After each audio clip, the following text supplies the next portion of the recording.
Halo semuanya, perkenalkan nama saya Niwayan Marissa Cynthia Mahayani, nomor absen 10 dengan NIM 221561357. Pada kali ini saya akan membahas mengenai kasus pelanggaran etika profesi akuntansi pada kasus Kanebo Ltd di Jepang.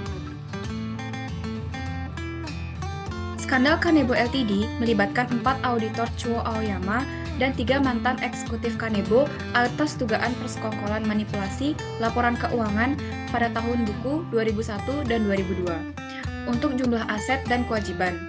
Juga menggelembungkan angka net income selama 5 tahun, yaitu pada tahun 1999 sampai 2003. Pelaku yang terlibat dalam kasus tersebut adalah 4 auditor Chuo Aoyama, yaitu Kuniaki Sato, Seiichiro Tokumi, Kazutoshi Kanda, Kazuya Miyamura, dan 3 mantan eksekutif Kanebo yaitu Takashi Hoashi, Takashi Miyamura, dan Kenzaburo Shimada. Manipulasi keuangan terjadi selama 5 periode, yaitu pada tahun 1999 sampai tahun 2003. Peristiwa ini terjadi di Jepang. Kebanyakan bertujuan untuk melayani kepentingan seluruh stakeholders seperti bank, karyawan, pemasok, dan juga pelanggan. Jadi bukan sekedar memaksimalkan nilai pemegang saham. Persekongkolan untuk memanipulasi laporan keuangan ini kemungkinan besar didorong oleh keinginan eksekutif Kanebo untuk melayani kepentingan stakeholders termasuk mereka sendiri. Sedangkan Chuo Aoyama mau melakukan persekongkolan karena takut kehilangan klien. Hoashi menyuruh staf akuntansinya untuk memanipulasi laporan keuangan dengan ancaman perusahaan akan bangkrut dan mereka akan kehilangan pekerjaan mereka.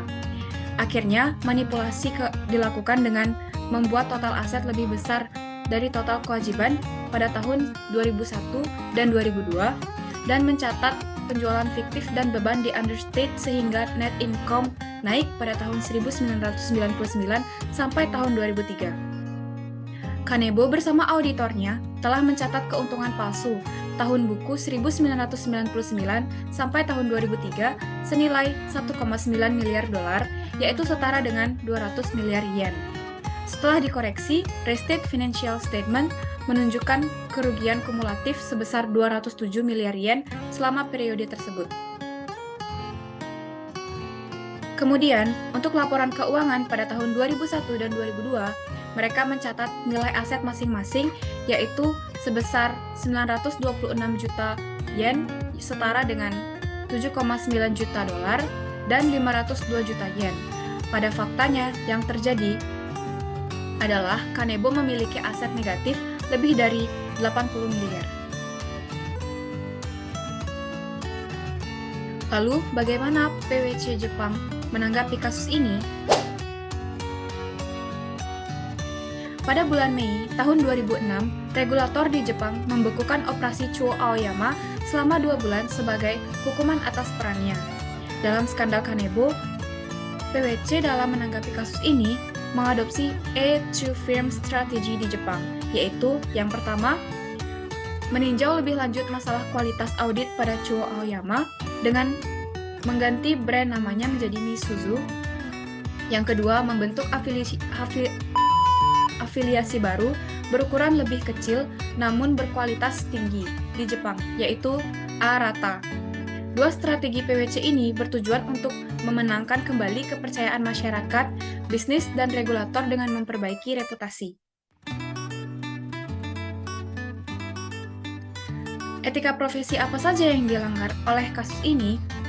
Yang pertama, tanggung jawab profesi, yaitu perilaku yang dicerminkan oleh pelaku yang memanipulasi data dari Kanebo Ltd.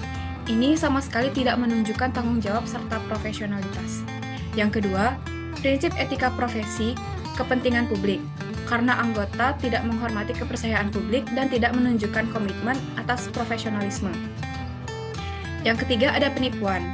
CO Kanebo Ltd diduga melakukan praktik penipuan dengan memanipulasi harga saham perusahaan dengan cara mengontrol harga jual dan pembelian saham Kanebo Ltd.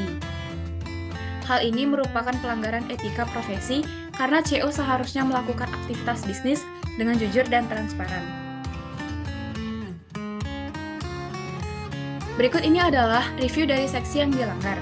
Yang pertama ada seksi 100, yaitu kepatuhan terhadap kode etik.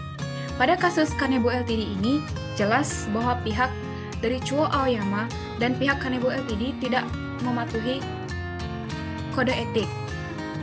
Yaitu seksi berikutnya yaitu seksi 110, yaitu prinsip dasar etika. Entah pihak dari Chuo Aoyama atau pihak dari Kanebo Ltd pun tidak memenuhi prinsip dasar etika dengan melakukan manipulasi laporan keuangan. Pada seksi 240, kepentingan keuangan, kompensasi, dan insentif yang terkait dengan pelaporan keuangan dan pengambilan keputusan. Pada seksi ini, pihak dari Kanebo Ltd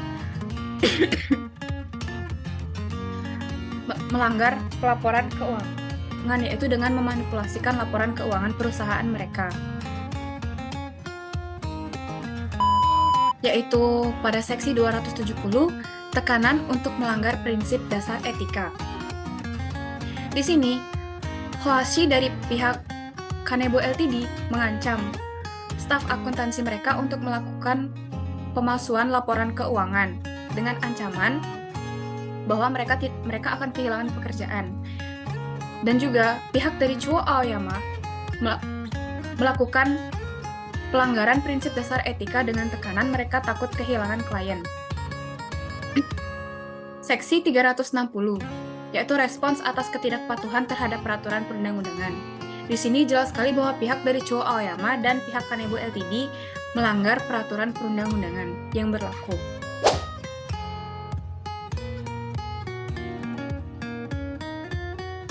Baik, sekian penjelasan dari saya. Mohon maaf bila ada kesalahan kata, dan semoga dapat bermanfaat bagi pembaca. Terima kasih.